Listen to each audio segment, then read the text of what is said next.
unleashing humanity from the tyranny of gravity.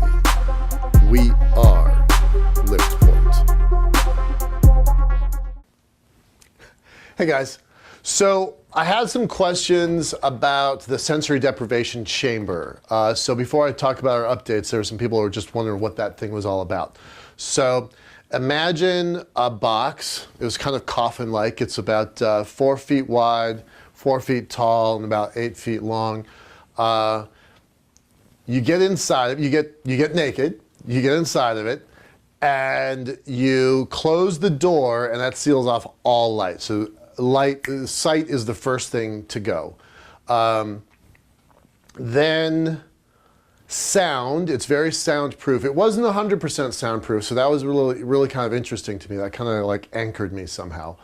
And then there's the water, and what they do to kind of deprive you of the sense of touch is the air and the water and your body are all 98.6 degrees or so. And so it really did kind of like fake you out. You could tell you were floating because bubbles would form like behind your ears and on your back and stuff like that. So you could kind of feel that, but it was very peculiar. It was a very, very peculiar experience.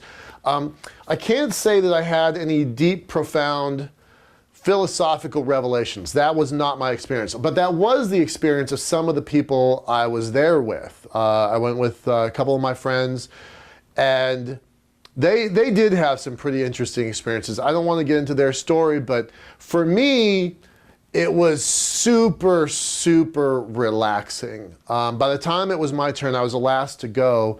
It was about 1:30, 1:45 in the morning, so it was kind of crazy. I was already tired. So I fell asleep within about 5 minutes there, but it was a sleep really unlike anything I had ever been in. And what's happening is you're floating. It's not fair to say you're floating in water, because that's not true. It's about 800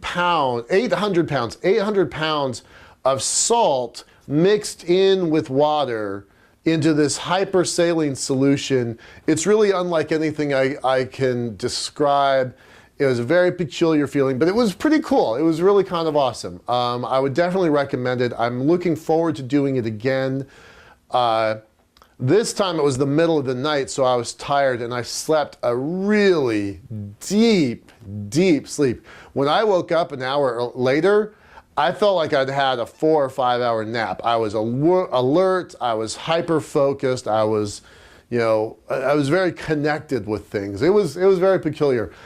I'm looking forward to doing that again if I get a chance, but I'd like to do it in the afternoon where I'm normally awake, where I'm normally alert. I think that would be an interesting experience. But anyway, that was to answer some of your questions. I definitely recommend it. I think it was interesting. It's worthwhile. So let's talk about the rest of that trip and the update.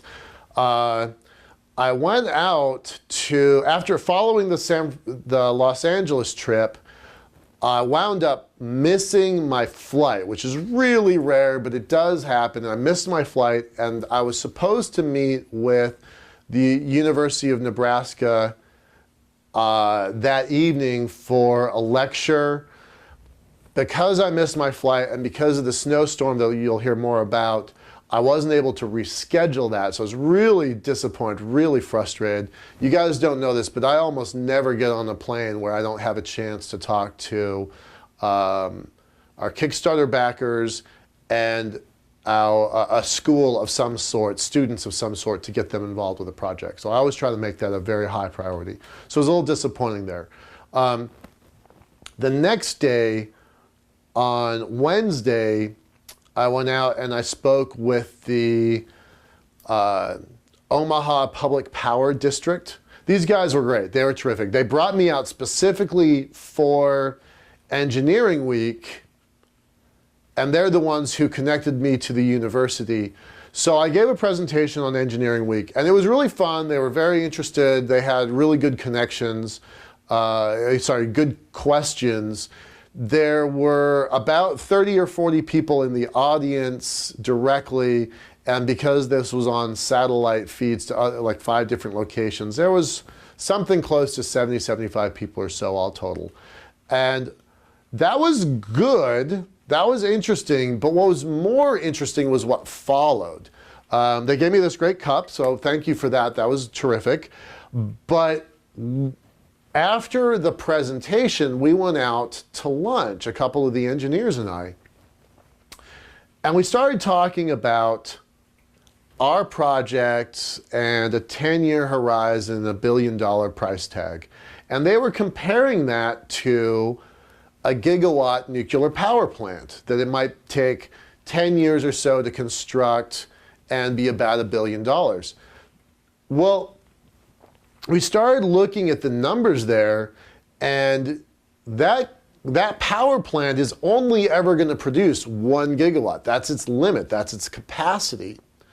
I flipped it around on them and said, well, what if you could build a system that the first 3 years it might, after constructed, the first 3 years after it's constructed might produce 1 gigawatt.